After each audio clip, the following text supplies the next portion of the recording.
गुरुजी, कुछ जीवात्मा इस पृथ्वी पर जन्म लेते ही करोड़पति बन जाता है, कुछ जीवात्मा पूरा गरीब रहता है। ऐसा कौन सा पिछले जन्म का पूर्व का कर्म होता है?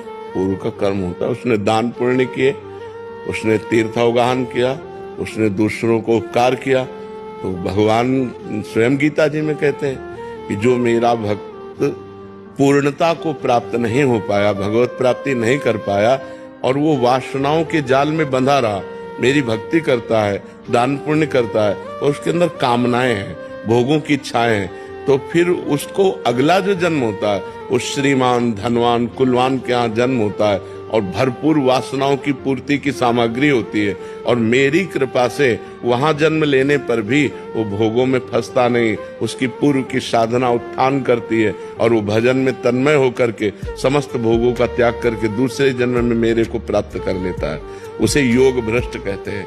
तो जो पुण्यात्मा पुरुष होते हैं वो ऐसे जन्मते हैं कि सब सुख सुविधाएं ऐसे हैं और वहां जन्म लिया और उनको सत्संग मिला और वो उन सब भोगों से वैराग्य प्राप्त करके भगवान को प्राप्त। कुछ ऐसा भी होता है कि पूरा जीवन ऐसे ही निकल जाए उसी भोगों में? वो केवल पुण्यात्मा होते हैं, भजनानंदी नहीं होते, उनका भगवान से भजन से संबंध नहीं है। उन्होंने दान पुण्य किया है, बहुत वृद्ध जनों की सेवा की, तीर्थावगान किया, भक्ति नहीं की तो फिर पूरा जीवन भोगों में व्यतीत हो चला जाएगा। वो ऐसे नष्ट जीवन माना जाता है, ऐसे कोई महत्वपूर्ण जीवन नहीं माना जाता। महत्वपूर्ण जीवन माना जाता है जो भगवान से जुड़ा हुआ होता है, उसी का जीवन महत्वपूर्ण है। जिन हरि भगति हृदय नहीं आनी, जीवित सौ समान ते प्राणी। इस मनुष्य जीवन की मान्यता है, हरिभज हरिभज छान नमान नर्तन को, मति बंछय रे मति बंछय तिल तिल धन को।